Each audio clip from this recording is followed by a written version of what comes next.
Halo, saya Fridita Yasri Putri, peserta Latsar CPNS 2022, pembimbing kemasyarakatan di Balai Pemasyarakatan kelas 2 Tidore, angkatan 117, gelombang 4, kelompok 4. Pada kesempatan ini, saya akan menceritakan pengalaman saya dalam mengikuti pembelajaran secara asinkronus maupun sinkronus. Untuk proses pembelajaran asinkronus, itu memudahkan saya untuk mengakses materi, sehingga bisa saya pelajari kapan saja. Dan kalau untuk metode pembelajaran sinkronus, sebenarnya itu inovasi yang bagus. Kita tidak hanya membaca materi, tetapi bisa melihat pemateri menjelaskannya, dan bisa diakses di mana saja. Tinggal mencocokkan waktunya saja, karena sinkronus ada jadwal untuk mengaksesnya. Akan tetapi, kelemahannya adalah di jaringan internet. Internet harus stabil, jika tidak akan terhambat dalam proses pembelajaran. Selain itu, interaksi tatap muka di sinkronus tidak seefektif dan seaktif saat klasikal.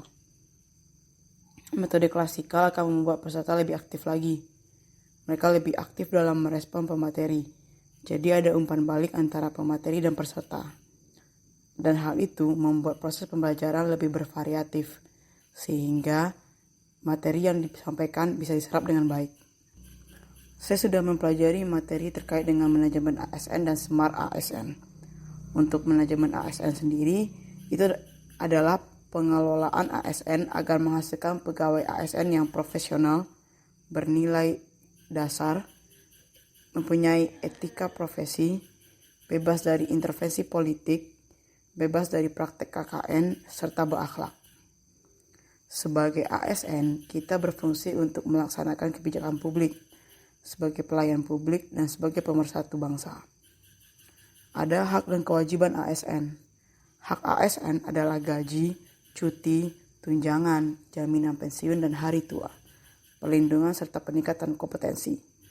Adapun kewajiban ASN yaitu setia dan taat pada Pancasila, Undang-Undang Dasar 45, NKRI, menjaga persatuan kesatuan bangsa, melaksanakan kebijakan yang dirumuskan oleh pejabat pemerintah yang berwenang, dan menaati ketentuan peraturan perundang-undangan.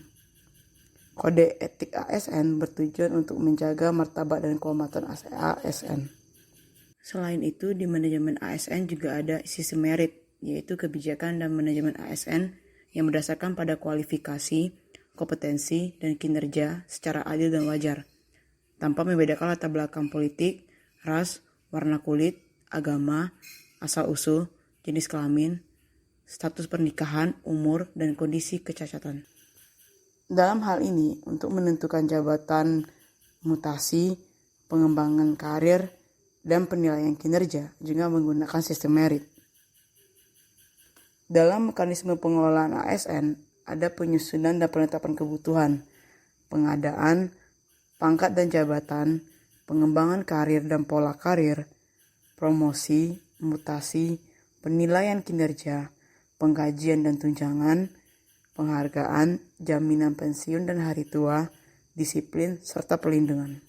Selain belajar tentang manajemen ASN, pada agenda ini kita juga belajar tentang Smart ASN. Smart ASN adalah kemampuan untuk beradaptasi secara cepat terhadap perubahan dan perkembangan teknologi dan pencapaian tujuan organisasi. Ada 3 poin dalam Smart ASN, yaitu literasi digital, pilar literasi digital, dan implementasi literasi digital. Dalam literasi digital ditekankan pada digital skill, digital culture, digital ethic, dan digital safety. Pada pilar literasi digital ditekankan pada etika bermedia digital, cakap bermedia digital, aman bermedia digital, dan budaya bermedia digital.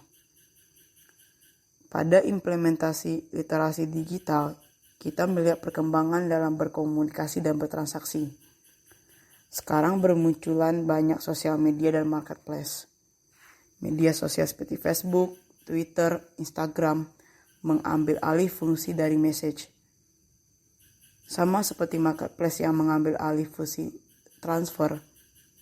Biasanya kita transfer via bank. Sekarang kita cukup install aplikasi di mana ada e-money-nya di sana, seperti GoPay, ShopeePay, OVO, Dana, dan masih banyak yang lain. Akan tetapi, kita harus cerdas dalam menggunakan literasi digital yang ada.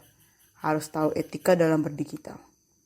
Jangan sampai kita menyebar hate speech yang berujung pada rusaknya persatuan dan kesatuan.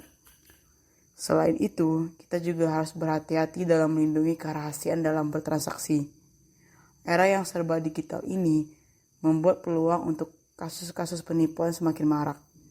Berhati-hati diperlukan dalam mencegah modus penipuan dalam dunia maya. Demikianlah learning journal saya terkait metode pembelajaran sinkronus maupun asinkronus dan materi terkait agenda Smart ASN dan manajemen ASN. Terima kasih sudah mendengarkan. Syukur dofu-dofu.